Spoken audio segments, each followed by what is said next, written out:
El lugar de nacimiento de Blas de Lezo se sitúa en Pasajes de San Pedro, cita al pie del monte Ulia en Guipúzcoa, viendo el pequeño Blas la luz por primera vez el día 3 de febrero de 1689 y siendo bautizado en la antigua parroquia de San Pedro a los 3 días de nacer. Este lugar fue trascendental para nuestro personaje, marcando de manera especial su futuro. Al pie del monte Ulia, en Guipúzcoa y en el mismo Pasajes de San Pedro se hallaba una pequeña población, junto a un puerto, que por sus características al poseer aguas profundas se vio inmerso en todo lo concerniente a actividades marinas. La existencia de unos astilleros estaba en plena actividad en los que la fabricación de barcos, naos y carabelas surtieron a la corona, como también a sociedades comerciales. Repartían buques no solo por el Mediterráneo y Atlántico hacia Flandes y el Canal de la Mancha, sino también en expediciones de más calado, como eran las balleneras a Groenlandia, los pesqueros a Terranova en busca del bacalao y otras muchas dedicadas a surcar una y otra vez los mares en su afán de comerciar con las Indias. Es fácil deducir cuál era la vida de sus vecinos, metidos en las actividades que el mar ofrecía e inspirando en estos una gran vocación por los oficios marinos. Algunos miembros de la familia de Blas de Lezo habían apostado por la marina, siendo su bisabuelo, Pedro de Lezo, capitán de la armada y propietario de un galeón, destinado a traer plata de las Indias. Su abuelo, Francisco, imitando a su padre, también se incorporó a la armada como capitán. Y lo mismo su padre, llamado Pedro Francisco de Lezo y Lizárraga, desarrolló este cargo en la armada. Su madre, de rancio origen vasco, Agustina de Olavarrieta y Ubillos, era natural de San Sebastián. En ese ambiente nació Blas de Lezo y en él se desarrollaron unas facultades extraordinarias para la navegación y el amor a todo lo relacionado con el mar. Su posición social asimismo influenció en su carácter, dado que su familia era hidalga y con algunos ascendientes ilustres y de rancia tradición. Se había mantenido fiel y servicial hacia la corona desde su origen, testimoniada desde principios del siglo XIII. A principios del siglo XVII fue construido el solar de los Lezo, portador de su propio escudo de armas, consistentes en 2 lobos negros en campo de oro y 2 luceros. Los primeros estudios de Blas los realizó en una escuela francesa para la formación de guardiamarinas, aprovechando el momento en que Francia insistía en la colaboración con España, debido al momento clave de la muerte de Carlos II sin herederos directos. Muy poco tiempo permaneció Blas en la escuela, para embarcar en el buque La Capitana, perteneciente a la escuadra francesa. Tenía 13 años y comenzó su dedicación al mar como guardiamarina. En esos difíciles momentos para España, con la muerte del rey y la falta de herederos, la escuadra naval española casi había desaparecido. Los resultados de las políticas por la sucesión originaron la unificación de las 2 armadas, francesa y española. Pasados 2 años y con solo 15, Blas se había trasladado al Foudroyant, buque insignia del comandante de la escuadra francesa, ya en plena guerra de sucesión, contra Gran Bretaña y Holanda, que se situaron al lado de Austria. Fue su primera acción de guerra en Vélez Málaga, cuyo fin no era otro que recuperar Gibraltar, que había sido tomada días antes. La flota, muy numerosa, se enfrentó el 24 de agosto de 1704 con la enemiga anglo-holandesa, dotada de forma muy parecida. El conde de Toulouse, hijo del rey francés, dirigía la acción, por una parte. La anglo-holandesa era capitaneada por el almirante holandés y el inglés York Rooke. El combate fue muy violento, sin que se proclamase victorioso ninguno de los beligerantes y con grandes bajas en los 2 bandos. No obstante, la situación que quedó de Gibraltar, permaneciendo bajo Gran Bretaña hasta nuestros días, fue una victoria para el país. Blas de Lezo obtuvo su primera experiencia de batalla a tan corta edad. A pesar de haber sido herido en una pierna, no abandonó su puesto en todo el combate, luchando sin cesar y soportando el dolor. La pierna izquierda había sido destrozada por una bala de cañón y presentaba gravedad, de tal manera, que no pudo ser rehabilitada, perdiéndola al tener que amputarla. Quedó con 15 años cojo, pero siguió manteniendo una gran voluntad y una pata de palo que le acompañó toda su vida.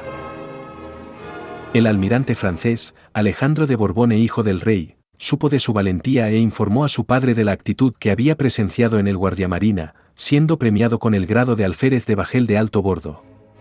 Y no obstante le ofrecieron el puesto de asistente de cámara del rey en España, fue rechazado por Blas de Lezo, demostrando su interés por continuar la vida marina, aunque después de una larga recuperación en su tierra y de un profundo adiestramiento en su nueva situación. Durante el resto de su vida le acompañarían una fuerza interna especial, para superar todos los graves inconvenientes a su nuevo estado y una capacidad de superación algo sublime que potenciaría todas sus facultades en beneficio de las que acababa de perder. Muchos fueron los servicios que cumplió, sin que el terrible defecto contraído le supusiese problemas al ejercerlos. En plena guerra de sucesión mandaba un convoy de municiones y máquinas de guerra, enviado desde Francia, siendo efectuado por Blas con ingenio para eludir a los barcos enemigos, ingenio que aplicaba con gran resolución y éxito. En otra ocasión, en 1707, apresando naves inglesas y destruyéndolas, como ocurrió cerca de Génova contra el Resolution, navío inglés, emprendiendo un combate, destrozándolo. Los mismos ingleses finalizaron con él incendiándolo, para evitar su captura. Otras 2 naos inglesas fueron apresadas y llevadas a pasajes, como premio a Blas por su heroicidad, siendo en su tierra homenajeado por todos. Como teniente de navío, continuando en la Guerra de Sucesión Española, venció a los ingleses en Tolón, importante base naval de Francia, que había sido sitiada. Los ingleses no consiguieron su objetivo, pero la estrategia de Francia había sido la de hundir sus propios barcos, temiendo su apropiación por los enemigos y que supuso una pérdida lamentable en el futuro de la guerra. Este lugar fue defendido con heroicidad, de tal manera que los asaltantes tuvieron que abandonar el sitio, después de graves pérdidas de hombres. Había salvado un fuerte amurallado, el castillo de Santa Catalina. La heroicidad de Blas de Lezo le llevó a un nuevo sufrimiento, la pérdida del ojo izquierdo, cuando una astilla, producida al chocar una bala de cañón enemiga, le saltó en el ojo, dejándolo sin visión. Tenía 18 años. La captura de un navío, el Stanhope, dotado de 70 cañones, con una pequeña fragata, que era la que dirigía Lezo, fue uno de los tantos que se volvió a su favor, esta vez acudiendo al abordaje, pues ordenó lanzar garfios, provocando de esta manera el pánico entre la tripulación inglesa, a pesar de que ésta superaba con creces no solo el número de hombres, también los efectivos armamentísticos, demostrando en esta acción gran valor y arrojo, al enfrentarse y rendir a un enemigo de tales características. A estas acciones, nuestro protagonista unía una conducta intachable. Por todo ello fue ascendido a capitán de fragata, incorporándose en 1712 a la Armada Española que se había independizado de la francesa. Al frente de la nave, como capitán y bajo el mando del general Matías de Pez, siguió Lezo distinguiéndose y admirando a sus superiores por sus grandes dotes, de tal manera que fue propuesto para capitán de navío. Era el año 1713 y contaba solamente con 24 años, manteniendo gran fama en el mundo del mar.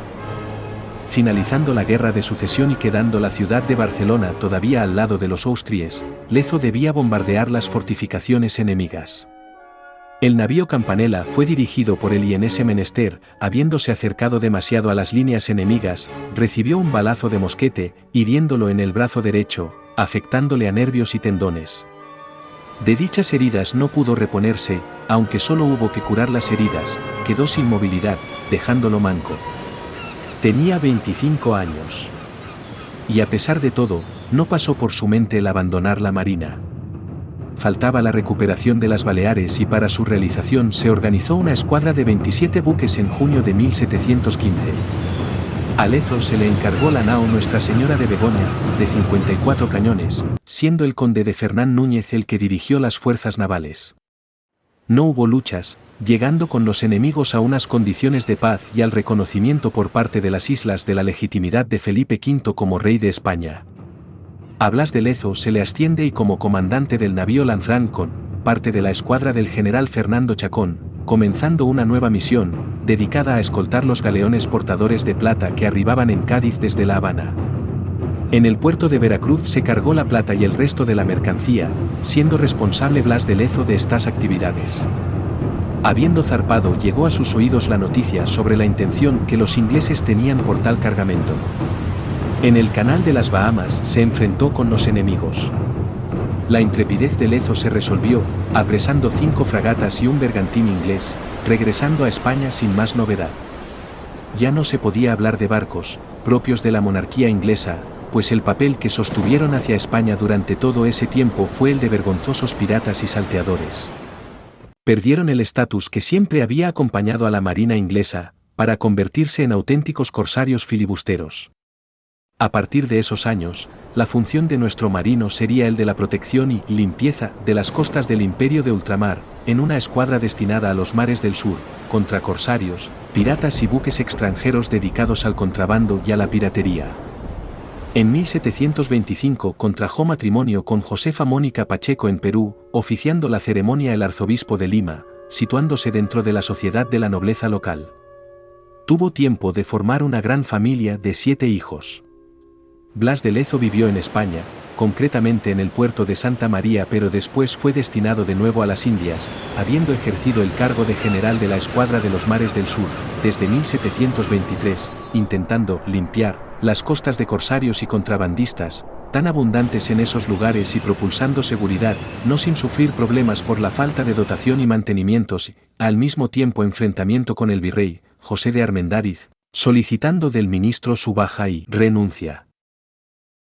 En España, como jefe de la Escuadra del Mediterráneo, se le otorgaron grandes honores, llevando la bandera distintiva en el navío Real Familia, y se le pagaron los atrasos en sus sueldos en un total de 7 años que el virrey los había retenido, gracias al ministro, don José Patiño, que siempre confió en él. Siguió la reconquista de Orán, que se había perdido en 1708. A su mando, el marqués de Montemar. Barcos de guerra y otros de transporte con las tropas de tierra, componían el total de la armada, y Blas de Lezo enarbolaba la insignia en el navío Santiago. Un elenco de grandes marinos componía la expedición. La plaza principal de Orán se hallaba fortificada con murallas y 5 castillos. Después de varios intentos y rechazos por parte de los moros, tras la toma de Mazalquivir, los enemigos abandonaron la plaza de Orán, siendo tomada sin problemas. La intención de recuperarla hizo volver a los berberiscos con un gran ejército. Para resolver la cuestión, enviaron a Blas de Lezo con 2 navíos, 5 barcos de guerra y otros de transporte. El uso de los cañones y la rapidez de las naos los hicieron huir rápidamente. Avistada la capitana de la escuadra de Argel, fue atacada y perseguida por Lezo, apresándola, además de la persecución efectuada al resto de las naves, incendiándolas. Lezo fue premiado y ascendido a teniente general con el cargo de comandante general de Cádiz, estableciendo su casa en el puerto de Santa María. En 1736 vuelve a marchar para las Indias, destinado a la defensa de Cartagena de Indias. Ese periodo de tiempo será el último de su vida. Lleno de gloria y honor, como siempre le habían acompañado. La defensa de Cartagena de Indias será su gran triunfo final. Sin embargo, la envidia y el rencor por alguna persona de baja y ruin calidad, le ultrajan y difaman, padeciendo su memoria la ingratitud que solo los humanos pueden atesorar. Su muerte frenó una amargura y dolor que le hubiese marcado para el resto de sus días. Así se manifestó la envidia y bajeza de algunas personas, como el virrey Sebastián de Eslava, hostil, envidioso y cruel con Blas de Lezo, al que quiso hundir y desprestigiar ante la corona y el mundo, con falsedades y calumnias que en un principio tuvieron eco en España. Al cabo de los años triunfó la verdad, y ese reconocimiento llegó a su hijo primogénito, Blas Fernando de Lezo y Pacheco, al otorgarle el título de Marqués de Oviedo en nombre y como reconocimiento de su padre, don Blas de Lezo.